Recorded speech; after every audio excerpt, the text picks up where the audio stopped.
Hi there, this is Wendy from Ask the Landlady, and I'm here today with all the tips and tricks to help you make a profit in real estate. And today's question is kind of a doozy. Somebody came to me and said that my tenant, who is already living in my apartment, came to me and said they have an emotional support animal, but I don't accept pets, so what do I do? It's a tricky one. So don't get trapped by this whole scenario. But number one, an emotional support animal is not a pet. And it is protected by federal law under the Fair Housing Act of 1968, which has been modified several times. But you must accept that animal. If not, you are going to be actually discriminating against someone who has a disability and a legal ability to have this emotional support animal with him or her in their living space. So let's make that clear right off the bat. Now, that being said, there are some qualifications here. Your tenant must provide you with proper documentation, and proper documentation is an actual order or prescription that comes from a licensed medical or mental health care professional. And you can go to the website that's under Fair Housing with the Department of Housing and Urban Development, or the HUD website, and they will clearly kind of outline what those specifications are of who that licensed professional should be. And it must be an ongoing relationship, and that's trying to keep people from just going to the internet and getting a letter from somebody saying that they're allowed to have an emotional support animal. That is not what is allowed under this law, and you can fight it if that's the case, where you're just getting one of those fly-by-night places on the internet. So first of all, your tenant must have an ongoing relationship with this licensed professional for some form of medical disability, which you are not allowed to ask about. So don't you just take that at face value. You just have the documentation from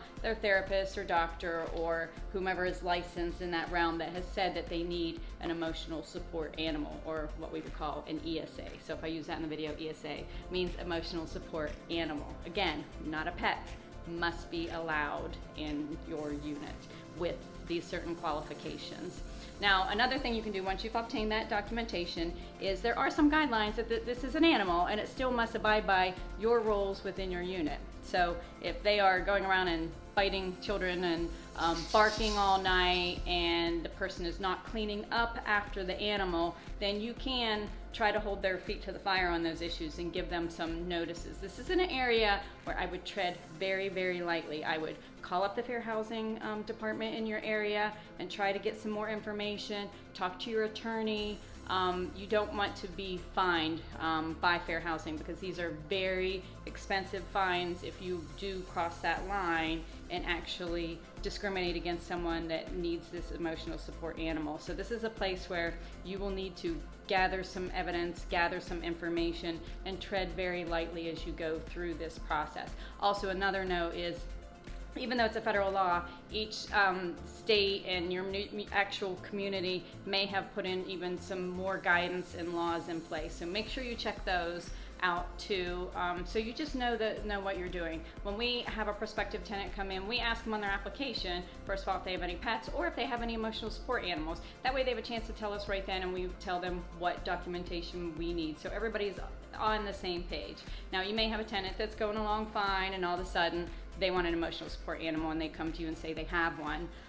And so that's where you would go about getting that documentation. You also cannot discriminate against the animal if it's a pit bull or a different breed. Doesn't matter. It's an emotional support animal. And as long as they have that proper documentation and that animal stays within your guidelines of how it should behave within your unit and in your complex, then everything is allowed and above board. And one last note, you cannot charge for that animal. So you can't charge a pet fee, or because again, it's not a pet. And you can't charge any types of fees for them to have their emotional support animal. The laws are changing every day on this. I know the federal guidelines have actually been adjusted. Some airlines now have been able to go through the court processes and actually not be able to accept them. Some do. So that's something that you're going to want to check out. Oh, and you can hear my dog. I actually have a dog. He's not an emotional support animal. He's actually a dog that is annoying me during my video. Sorry about that. But emotional support animals, a big quandary, something that you're going to want to check out with your attorney, with your local community, or hit me up. Put some comments in there. Have you dealt with emotional support animals? Do you have any more guidance or information you want to impart? Subscribe and hit me up in those comments. Thanks. Have a great day.